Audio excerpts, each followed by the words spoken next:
លក់ដូរកុំសម្លឹងឃើញតែលុយភ្ញៀវមួយមុខសម្លឹងមើលទឹកភ្នែករបស់ភ្ញៀវ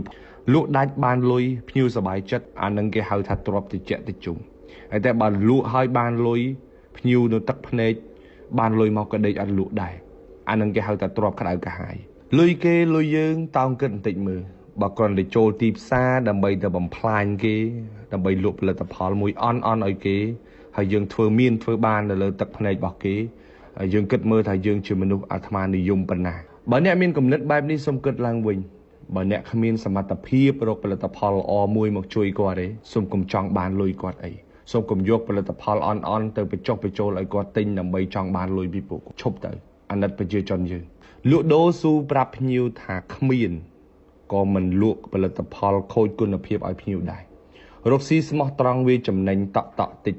តែវារឹងមាំរស់បានយូរទៅណាក៏មានញាតិស្គាល់ទៅណាក៏មានគេទៅសើអានេះហើយជាកម្លាំងចិត្តរបស់អ្នករកស៊ីលក់ដូរ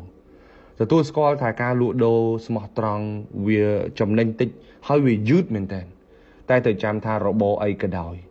បើសិនជាមានភ្ញៀវអរគុណអ្នកជារៀងរាល់ថ្ងៃទោះបីជាចំណេញតិចតួចក៏សូមកុំបោះបង់មានន័យថាអ្នកមកត្រូវផ្លូវហើយមុខរបរដែលរស់បានយូរបំផុតគឺជាមុខរបរដែលមានភ្ញៀវអរគុណអ្នកជារៀងរាល់ថ្ងៃ